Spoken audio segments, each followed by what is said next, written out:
right, we're back. Welcome back to the podcast. Last week I said I was going to start a podcast, and I did. If you checked out that episode and you still came back to watch this one, I applaud you.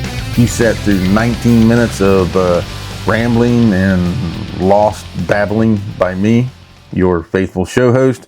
I had show notes prepared, but whatever I had on my desk wasn't show notes. I have show notes today. Not sure if they help or not because can't stop reading them. But other than that, we're at the same setup. I got the same microphone, different hat, different shirt, same corner of the studio.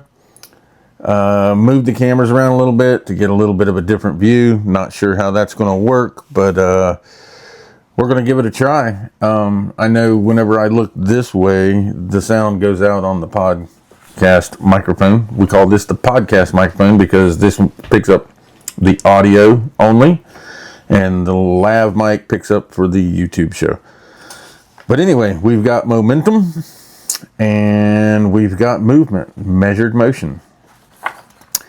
So you started a podcast yourself, assuming that's why you're back, is to compare how your podcast is doing next to mine, because I said then, if you could do better than what I'm doing, you're already crushing it because I'm coming out of the bar low.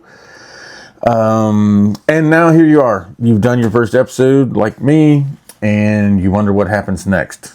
Well, nothing. That's the part. You're going to get 1 view, 10 views.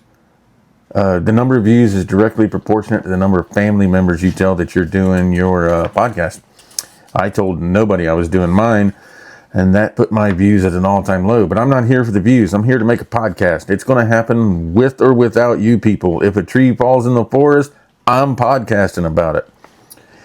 And somehow somebody already subscribed. I don't know how that happened. I had set my goal for getting 3 subscribers before mid-July, I think, end of July. Oh, I'm a third of the way there. Y'all better pick it up. If you ain't already going, you need to get going. You're now behind me. And that bar was low, as you recall. And remember, once you get started, you got to keep going. If it's worth starting, it's worth continuing. You don't get perfect. You just keep going, and you'll get better. But now that we're here, and we're on our first or second episode, you recall that we had the conversation about what do you talk about? Now that you've got a podcast, what are you talking about? You have to have a subject. Your comic book collection, your Beanie Babies on the dash of your 1987 Toyota Tercel that have been dry rotting in the sun since 1987.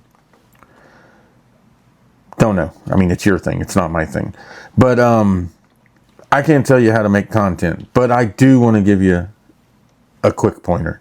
And this applies to anybody. I mean, if you're starting a podcast or you already have a podcast, you've got a YouTube channel, you've got a TikTok channel that you do 30-second snippets. I'm asking all of you, please, it's time. Stop saying bring the receipts. Stop it. It's not cool. It's not fresh. It's not ironic. It started as some cool phrase.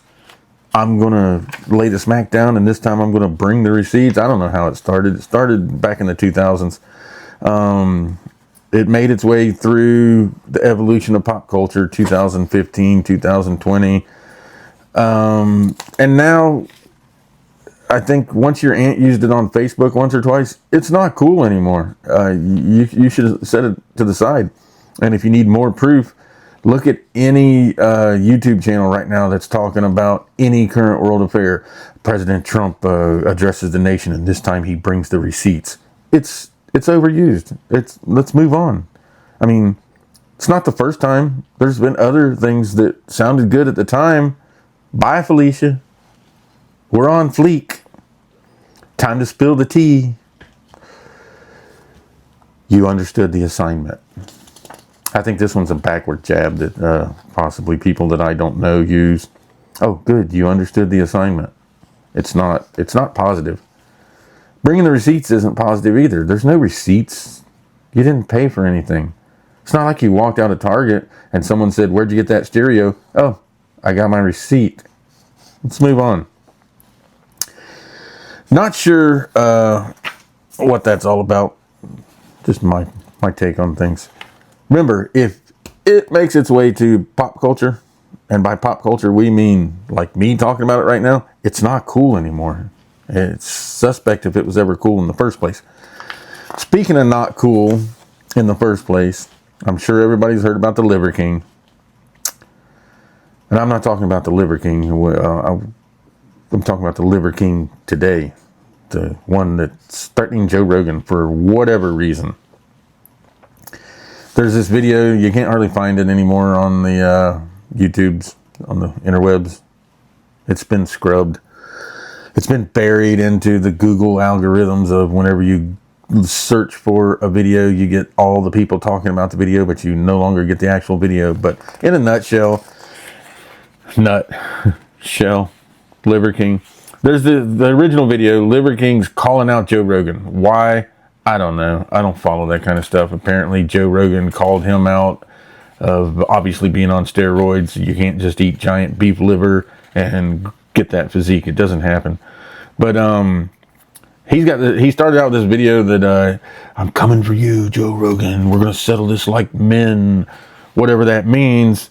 And here's him crawling across, with his wolf pelt on and looking all animalistic. And I don't know what it's all about, but apparently Joe Rogan catches wind of it somehow. I mean, the guy, for the record, it wasn't something to be taken lightly. He started out with what could be a humorous thing, but then he's traveling to Texas. And I think the last video he put up, he was in Texas, fixing to check in a hotel. He had his Dobermans with him. He made some pretty veiled comments like he was going to do some sort of violence, and this was quickly becoming like a manifesto rather than a parody on the internet to get views. So anyway, Joe Rogan catches wind of it, and I cannot do a Joe Rogan impression. I wanted to for the sake of this story, but I'm going to try. Just pretend that you hear Joe Rogan's voice, everything I say forward. So Joe Rogan, he's in his podcast thing because that's where Joe Rogan lives. He doesn't do anything else. He's safe inside of his podcast studio. And he's all, Jamie, are you aware of this Liver King? Like, he's coming at me? Like, this is bananas. He's in Texas right now? Right now? Jamie, pull up the lawyer. Because in Joe's world, he doesn't do anything himself. Jamie does it. So he needs to pull up the lawyer. And then, so imagine Jamie pulls up the Wikipedia page of Joe's lawyer. He doesn't pull up the actual lawyer because Jamie can only pull stuff off the internet. So he pulls up the Wikipedia page of Joe's lawyer, and now Joe's going to be reading it like, okay, let me just read here for a second.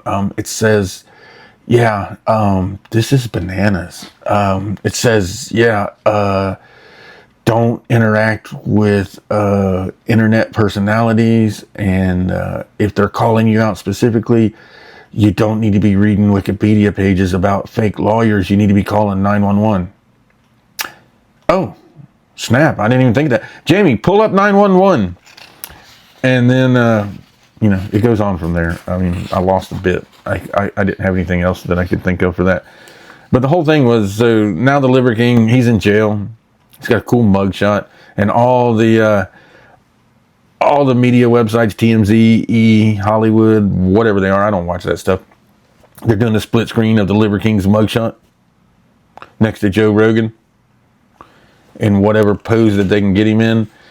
And it's been milked out quite a bit. But like I said, it was serious. So kudos to the Texas police and Joe Rogan for taking it seriously. And possibly we can get that behind us. I'm not sure what happened when he got out of jail. There was people talking about like maybe he kept ranting about Joe. I don't know. Seems kind of weird. Focus on something else, dude. Like maybe eat something besides liver. So anyway, that's all for my show notes. I have no more material prepped for this episode. However, we can go back to talking about podcasting in general. Not sure what the difference between a podcast and just a regular YouTube channel is. You can do both, or you can do one or the either, or the other. I don't normally say either, I say either. That was weird. So, YouTube channel. Let's just, you get on and you do your talking head thing. Maybe you have some cool clips to put up. Maybe you splice in some graphics to, make it more interesting. I don't have that kind of talent, so I can't do that. I do have a still frame of the Liver King mugshot, and I did a Canva rendition of Joe Rogan's Fake Attorney, which I'm going to attempt to put up on the screen whenever I do the YouTube editing on this. Not sure if it's going to work. Hold on, I'm going to drink some of this baby water. It's not baby water, it's a baby bottle. It's not a baby bottle, it's a tiny bottle. Wrong terminology. But anyway, so keep going in the future. That's what our goal is. Keep making content. Eventually you'll find the right content. Not sure I found mine yet. I still seem to be doing quite a bit of babbling, but I'm happy with it because it's my babbling. And what else would I be doing today? Mowing the yard? That sucks. Did that yesterday. So that's it. Let's wrap this episode up, get this behind us before it gets any more embarrassing. And we'll see you on the next one. This has been Measured Motion.